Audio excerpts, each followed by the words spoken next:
யார் கண்டுபிடிச்சது? கிருஷ்ண ஜெயந்தி, விநாயகர் சதுர்த்தி, கிருத்திகை, அமாவாசைன்னு எவன் உட்காந்து வேலை செஞ்சுருக்கிறது? சும்மா இது ஒரு வேலைன்னு சொல்லிட்டு லேடிஸுக்கு ஏகப்பட்ட வேலை. இதால் இந்த பண்டிகைன்னா நல்லா வீட்டை கழுவணும், அதை பண்ணணும், அது செய்யணும், பொருள் வாங்கணும், இது வாங்கணும், செலவு பண்ணணும். அப்படி கும்பிடலன்னா என்னடே ஆகிட போகுது? என்ன பண்ணுவாங்க? கிருஷ்ண ஜெயந்தி கும்பிடலன்னா அன்றைக்கி என்ன நமக்கு வந்து அடுத்த நாள் நமக்கு வந்து சோறு கிடைக்காதா? இதோ செய்யறது பெரிய குத்தம் ஆகிடும் மனசில். அதெல்லாம் பெரிய குத்தம் ஆகிடும் மனசில். இந்த கிருஷ்ண ஜெயந்தி, இந்த விநாயகர் சதுர்த்தி இதெல்லாம் கும்பிடலைன்னா எவனும் சம்பாதிக்கிறதுக்கு ஏயா இதெல்லாம் வச்சுட்டு உயிரை எடுக்கிறீங்க? இதெல்லாம் ஒருத்தர் டென்டல் டார்ச்சர் ஆகிடுது. இதெல்லாம் வருஷம் இது ஒரு தொல்லை. கரெக்டாக சாமி கும்பிடலைன்னா சாமி கும்பிடா ஒன்றும் இல்லை. உனக்கு மனசுக்கு ஏற்பட்டதுன்னா ஜஸ்ட் உனக்கு ஒரு கற்பூரம் ஏற்றி கொளுத்துட்டு சுவாமி நினச்சிட்டு போயிட்டே அடுத்த வேலையை பாரு. இந்த அதை விட்டுட்டு சாமி கும்பிடல, வீட்டுக்கு இல்லை, இது பெருக்கலான்னு இது மைண்டில் வச்சுருந்தேன்னு எப்படி அடுத்து மற்ற வேலை செய்ய முடியும்? மெயின் பணம் தான். பணத்தை சம்பாதிக்கிறது வேணால் எப்படி சிந்திக்கலான்னு மட்டும் யோசிக்கலாமே தவிர மற்றபடி இந்த சாமி கும்பிட்றது ஒன்று தெரிஞ்சுங்க. கடவுளுக்காக நம்ம எதுவுமே செய்ய வேண்டிய அவசியமே கிடையாது. இப்படிப்பட்ட கடவுள் கிருஷ்ணராக இருக்கட்டும், பிள்ளையாராக இருக்கட்டும், கிருத்திகையாக இருக்கட்டும், அமாவாசை அவங்க தான் நமக்கு கொடுக்கணும். எவ்வளோ கொடுக்கணும்? மனுஷனுக்கு கொடுத்துட்டே தான் இருக்கணும். சும்மா இதை கும்பிடு அதை கும்பிடுன்னு ஒரு டார்ச்சர். இதெல்லாம் எவன் கண்டுபிடிச்சிது? இது செய்யலைன்னா என்ன நடக்கும்? ஏன் அந்த மாதிரி சிந்திக்க மாட்டேன்? Money is important. பணம் தான் முக்கியம். பணம் இருந்தால் சந்தோஷம் வரும், இல்லைன்னா வராது. என்ன தான் சாமி கும்பிட்டாலும் வராது. உன் வேலையை செய்யலைன்னா வராது. அதனால் வேலை செய்யணுன்னா பணம் வேணும்னா வேறு வழியே இல்லை. வெளியே போகணும். வெளியே போய் சுற்றினா தான் வரும் வெளியே பணம். கவர்மெண்ட் வேலை செய்யாதவங்கள சொல்கிறேன் நான். பிஸ்னஸ் பீப்புளெலாம் நீ காலம் முழுக்க நீ வேலை செஞ்சு பிஸ்னஸ் தான் பண்ணிகிட்டு இருக்கணும். பிஸ்னஸ் கான்செப்ட் கொஞ்சம் நீ கேப் விட்டினாலும் பிஸ்னஸ் டவுன், பணம் போய்டும், பணம் வராது. பிஸ்னஸ் கண்டினியூஸாக நீ வாழ்நாளுக்கு செஞ்சுன்னு இருக்கணும். சேலரி பீப்புள் கவர்மெண்ட் ஸ்டாஃப் இருந்தாலும் அவன் 60-70 வயசுலையும் செஞ்சுன்னு இருப்பான் உட்காந்தீங்க. இதெல்லாம் நமக்குள்ளேயே நாம் ஏற்படுத்திக்கிற ஒரு மென்டாலிட்டிங்க. ஏங்க இதெல்லாம் போட்டு கொஞ்சம் டார்ச்சர் மற்றவங்களையும் ப்ரெஷர் பண்ணுறீங்க? இதெல்லாம் செய்யணும்னு அவசியமே கிடையாதுங்க. வீடெல்லாம் ரொம்ப சுத்தமாக வச்சுக்கிட்டு ரொம்ப க்ளீனாக கிருஷ்ண ஜெயந்தி அன்றைக்கி கிருஷ்ணரை கும்பிட்டுக்கிட்டு காலையில் உங்களுக்கு வேலை அதிகங்க. உங்களுக்கு வேலை ரொம்ப அதிகம். இடுப்பு வலி, கால் வலி எல்லாம் வருதா?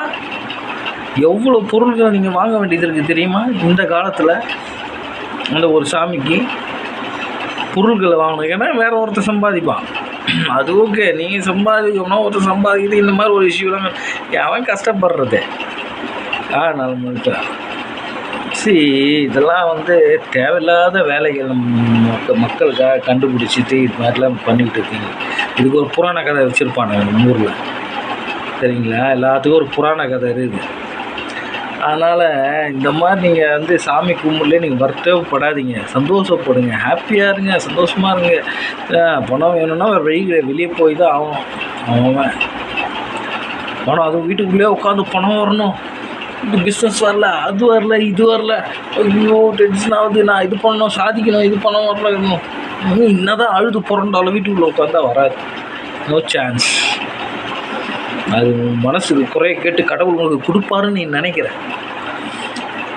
கடவுள் மேலேருந்து ஐயோ கஷ்டப்படுறான்னு சொல்லி கொடுக்குறான்னு நினைக்கிறேன். கொடுக்குறவனுக்கு கொடுப்பாரு. பணக்காரனுக்கு பணக்காரன் குத்துனே இருப்பார். வச்சுக்கோ. புரியுதா? கஷ்டப்படுறவனுக்கு பணம்லாம் வராது. நீ கஷ்டப்பட்டு தான் ஆகணும். ஆனால் சரிங்க. அதனால் இந்த மாதிரி பண்டிகைலாம் ஒதுக்கிட்டு உங்கள் காசை வேஸ்ட் பண்ணாமல் பசங்களோட சந்தோஷம் என்ன, பசங்களுக்கு என்ன சந்தோஷம் அதை நிறைவேற்ற பாருங்கள். பசங்களுக்கு என்ன தேவை அவங்கள ஒரு வயது வரைக்கும் தெளிவு பருவ நல்லா வளர்த்து விடுங்க. கடவுள் நம்பிக்கையை அதிகமாக ஊட்டாதீங்க, தன்னம்பிக்கையை ஊட்டுங்க. தன்னம்பிக்கை ஊட்டி வளங்க. இதுதான் வந்து வாழ்க்கையின் தேவை, சரிங்களா? கடவுள் நம்பிக்கை தேவையில்லை. கடவுள் நம்பிக்கை நம்ம கும்பிட்டுட்டு போ, கடவுள் நினச்சிட்டு போ. இயற்கை கடவுள், நேச்சுரல் தான் கடவுள், அப்படி சொல்லிட்டு போ. அதை விட்டுட்டு கிருஷ்ண ஜெயந்திக்கு இப்படி இருக்கணும், இந்த மாதிரி சாஸ்திர சம்பிரதாயம் ஃபாலோ பண்ணோம், பிள்ளையார் சதுர்த்திக்கு ஃபாலோ பண்ணோம். No no no no no, waste of time, waste of energy. உங்களோட பணம் எல்லாம் வேஸ்ட். அப்படி செஞ்சால் மட்டும் உங்களுக்கு பணம் வந்து கொட்டிடாது, நிம்மதி தராது, உங்களுக்கு வலியை தான் தரும். நான் வேணால் எழுதி தரேன், சரிங்களா? அதனால் இதெல்லாம் விட்டுட்டு நீங்களும் டென்ஷன் ஆகும், எங்களையும் டென்ஷன் ஆகும் விடுங்க. வேறு வேலையை பாருங்கள், சந்தோஷமாக இருங்க, சிரிங்க, சரிங்களா? வரலன்னா வராது. நீங்கள் வேறு வழி என்ன பண்ண முடியும்? எங்கே போய் தான் ஆகணும், ஒரு வழியில். பசங்களையும் வளர்க்கணும், குழந்தைங்களும் பார்த்துக்கணும். உங்கள் பசங்க பின்னாடியே 18 இருக்கிறதுலே சோம்பேறியான மனுஷ பிறவி தான். மனுஷ பிறவி தான் ரொம்ப ரொம்ப சோம்பேறியான பிறவி. 10, 20, 25 வயசு வரைக்கும் கூட உட்காந்துக்க வேண்டியது. பசங்க பார்த்து 40 வயசு வரைக்கும் கூடயே பார்த்துக்கணும். ஒரு தன்னம்பிக்கை ஓட்டி அதுங்களை வளர்த்து உன் வாழ்க்கை உன் கையில் அமுச்சு விடு. எப்படியா மேரேஜ் தேர் ஓன். கல்யாணமா அவங்கள வருஷத்துக்கு கொடுங்க, கல்யாணம் அவங்க பண்ணிட்டு போட்டோம், புரியுங்களா? கல்யாணம் பண்ணுறாங்களா, லிவிங் டுகெதர் வாழ்கிறாங்களாமே இஷ்டம். அதை பற்றிலாம் நம்ம உள்ளே நுழையக்கூடாது. அதெல்லாம் அவங்க பர்சனல். ஆஃப்டர் 18 இயர்ஸ்க்கு அப்புறம்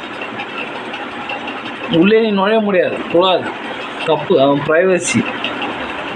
அவனை வளர்க்குறது தான் நம்ம கடமை, படிக்க வைக்கிறது கடமை, அறிவு கொடுக்கலாம், அவ்வளோதானே தவிர படித்து பெரியாள் ஆகணும். மற்றவன் எப்படி வளர்க்குறான், குழந்தை இப்படி செய்கிறான், இது படிக்க வைக்கிறான், அது படிக்க வைக்கிறான், இது செய்கிறான், அது செய்கிறான்,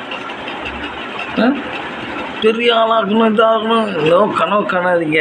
1000ல் 10 பேர் தான் பெரிய ஆள் ஆக முடியும். நாட் எவ்ரி ஒன், எல்லாருமே ஆக முடியாது. அது இயற்கை வந்து அது மாதிரி கொடுக்காது, புரியுதுங்களா? அதனால் பசங்களுக்கு வந்து பெரிய கனவெல்லாம் காணாதீங்க. அவங்களுக்கு வளர்க்க முடியும், அறிவு கொடுக்க முடியும், படிப்பு சொல்லி கொடுக்க முடியும். அதை வச்சிங்கன்னா அவனோட மேஜருக்கு அப்புறம் அவனோட வாழ்க்கை அவன் கையில் பார்த்துட்டு போயிட்டே இருக்கணும். அப்பா அம்மாவை தொந்தரவு பண்ண, அப்பா அம்மா பின்னாடியே உட்காந்திக்கின்னு அது என்ன அசிங்கம் எனக்கு தெரிஞ்சு. இதெல்லாம் என்ன பண்ணுறது, காலத்தின் கட்டாயம் இப்படி நம்ம வாழ வேண்டியது. அதனால் இதெல்லாம் வந்து பெரிய விஷயமே கிடையாதுங்க. இதெல்லாம் ஒரு இஷ்யூஸ் கிடையாது. இதெல்லாம் கைக்கு போட்டு போயிட்டே பாருங்கள். கொஞ்சம் யோசிச்சு பாருங்கள். இந்த கிருஷ்ண ஜெயந்தி அன்றைக்கோ, சித்திகை அன்றைக்கோ, அமாவாசை அன்றைக்கோ எந்த முஸ்லீம்ஸ் அது கும்பிட்றானா? அப்போ ஏன் அவனுக்கு வர மாட்டேங்குது அந்த ஃபீலு? இது கும்பிடலையே அவனுக்கு வரணும்ல feel.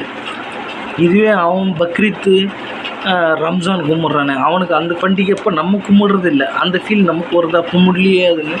Christians same issues. Christmas அவன் கும்பிட்றான், நம்ம கும்பிடல, அந்த இஷ்யூஸ் இல்லையே, தாக்கம் இல்லையே. இதெல்லாம் பெரிய விஷயமே கிடையாது. இந்த மதங்கள் ஜாதிலாம் ஒன்றும் கிடையாது. மேக் யுவர் லைஃப் என்ஜாய்மெண்ட், ஹாப்பியாக இருங்க. மனுஷ வாழ்க்கை இதெல்லாம் வந்து கமிட்மெண்ட். நம்மளே க்ரியேட் பண்ணி நம்மளே சாவறது, மனுஷங்கள் நம்மளே அழிச்சிக்கிறது, மன உடைச்சல் ஆகும். இதெல்லாம் பண்ணாதீங்க தயவுசெய்து. கிருஷ்ண ஜெயந்திலாம் வந்து பெரிய இஷ்யூ ஆக்காதுங்க. இதெல்லாம் கும்பிடாதீங்க. தெரிஞ்சு தலைவலி. என்ஜாய் ஒரு நாள் லீவ் கிடைக்கிறது ஹாப்பினஸ்க்காக. ஸ்கூல் லீவ் பசங்களுக்கு அவ்வளோ ஹோம்ஒர்க், எவ்வளோ பசங்க அவ்வளோ படிக்கிறதுக்கு கொடுக்குறீங்க. எவ்வளோ படிப்பான் உட்காந்து. They have to play. அறிவு கொடுக்கணும். எவ்வளோ புக்ஸு தேவையே இல்லை. இதெல்லாம் நான்சென்ஸ். Bloody community, society. இந்த சொசைட்டியை பார்த்து திரும்ப மற்றவங்கள பார்த்து சூடு போட்டுக்காதீங்க. உங்கள் வாழ்க்கை நீங்கள் வாழுங்க. எப்படி ஹாப்பியாக இருக்கணுமோ அப்படி வாழ்ந்துட்டு போங்க. பெண்களுக்கும் தான் சொல்கிறேன், ஆனால் எந்த ஒரு தடையும் கிடையாது. Make your life enjoy. பணம் மட்டும்தான் ஹாப்பியை தரும். If you have lots of money, உங்கள்கிட்ட ஒரு 1000 ரூபாய் இருக்குன்னா இந்த நாள் சந்தோஷமாக இருக்கும். இந்த நாளில் உங்களுக்கு 1000 ரூபாய் இல்லைன்னா ரொம்ப வேதனை, துக்கம், கஷ்டம், நஷ்டம் எல்லாமே வரும், புரியுதுங்களா? ஒன்லி பணத்தால் மட்டும்தான் முடிக்க முடியாது. அதனால் பண்டிகைக்கு முக்கியத்துவம் கொடுக்காதீங்க. பண்டிகை கொண்டாடலைன்னா வருத்தப்படாதீங்க. மற்றவன் செய்கிறானே நான் செய்யலையே, என் பசங்க எப்படி ஆகிடுமோன்னு நினைக்காதீங்க, சரிங்களா? இது மாதிரி வாழ்க்கை வாழாதீங்க. மக்களே, ஹாப்பினஸ் ஃபார் யுவர் செல்ஃப். நீ நல்லா வாழுங்க, ஹாப்பியாக இருங்க. நிறைய பணம் இருக்குங்க, மற்றவங்க கொட்டு உதவி செய்யுங்க. உதவி செய்யலைனாலும் பரவாயில்ல, சரிங்களா? Okay, bye, see you.